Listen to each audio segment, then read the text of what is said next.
So the Imaginarium is a learning lab for the educational imagination. It's a space in which students and I collaborate in order to create a very unique kind of curriculum that's built on students' developmental abilities, interests, and gifts.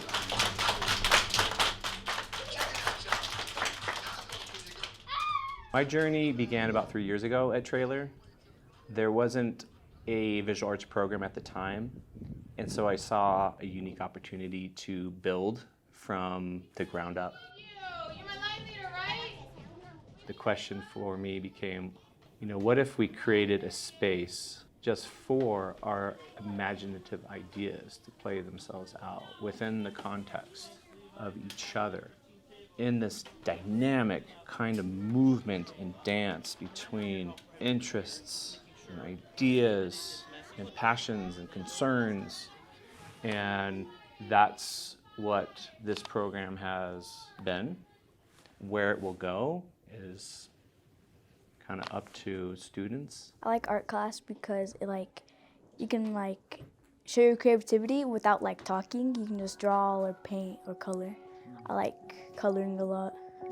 I feel like the lights go down and you feel more relaxed, and all you want to do is just calm down kind of, and you want to sometimes kind of want to be by yourself when you're creating something, so you don't get interrupted.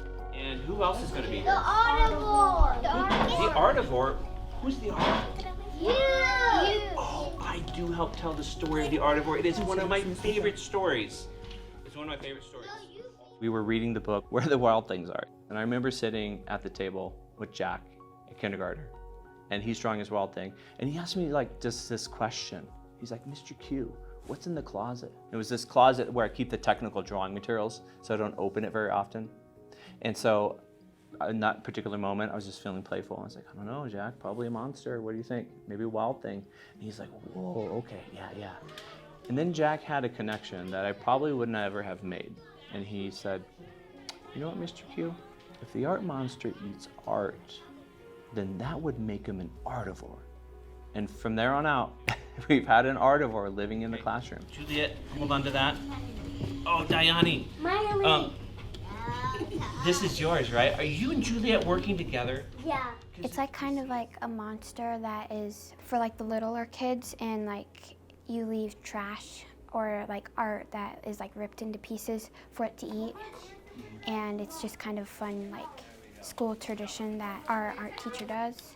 It's sort of the quintessential example of how great ideas in curriculum come directly from kids. And it simply requires a teacher listening for them. Right around there, just like that. See some. Learning in education doesn't always allow us to see. So the question for me was, what happens when we break down some of those barriers to allow the space to become more dynamic, to allow for more student agency, more creative freedom, more voice and more choice in student learning?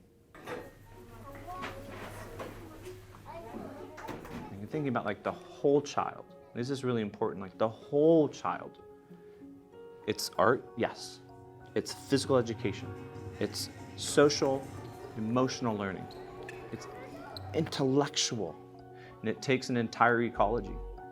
It takes an entire team with everybody playing into their own special gifts and their passions, all the teachers. And so I think that's special, that we have a place where we get to determine what we want to learn and how we want to learn it. That's a very valuable learning experience for students.